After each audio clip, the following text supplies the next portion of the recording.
နီးပါးလောက်ဒါစောင့်ဆိုင်နေကြရတဲ့ UFC ရဲ့ Imperial မှာကျင်းပမယ်ပွဲဒါရှေ့လာမယ်ဂျွန်လ14ရက်နေ့မှာလာတော့မှာပေါ့နော်အဲ့တော့အားလုံးပဲဒါဒီပွဲဟာဆိုလို့ရှိရင်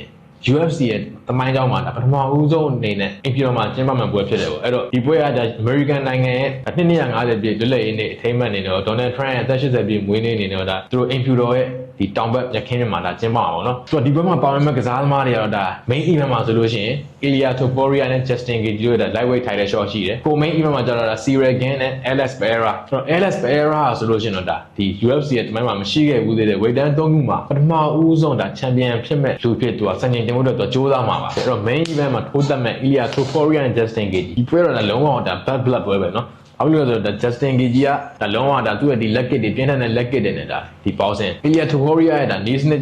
ထိုးတက်တဲ့ hand knockout power ချင်းဒါရှင်ရမယ်ပွဲ Ilia Topuria နဲ့ Justin Gaethje ကဒါ Imperial ရှေ့မှာဒါဘသူရဲ့လက်တီးကပြင်းဆုံးလဲဆိုတော့ဒါ Trent ရှေ့မှာသူတို့ညောက်တာတဲ့ပြင်းကြတော့ပြီးတော့ Imperial ရှေ့မှာဒါထိုးရတယ်ဆိုတာဒါတခြား arena တွေမှာထိုးတာနဲ့ဒါမတူပါဘူးပြပြမှုရှိမှာဘာလို့လဲဆိုတော့ဒီလေတူးအခြေအနေရဲ့ပြင်ပကဒီအခြေအနေတွေကဒါဒီ fighter တွေရဲ့ဒီ cardio ဒါတက်ရောက်မှုရှိမလားဆိုတာလည်းတစ်ချက်ပေါ့နော်သူပြတော့ဒါ Gaethje လို့ pressure ပေးတဲ့ fighter နဲ့ Ilia Topuria လို့ knee snap သမားတွေတော့ကတော့ဒါတကယ်လို့ဒါစိန်ခေါ်မှုပါပဲဒီတော့ဇွန်လ14ရက်နေ့မှာကျင်းပမယ်ဒီ UFC Imperial ပွဲရဆိုလို့ရှိရင်တော့ကျွန်တော်တို့ MMA fan တွေအတွက်ဒါလုံးဝဒါအားကစားပွဲတော်ကြီးပါပဲအဲ့တော့ခင်ဗျားတို့လည်း Justin Gaethje လား Ilia Topuria လား comment မှာမှတ်မိခဲ့ကြပါဦး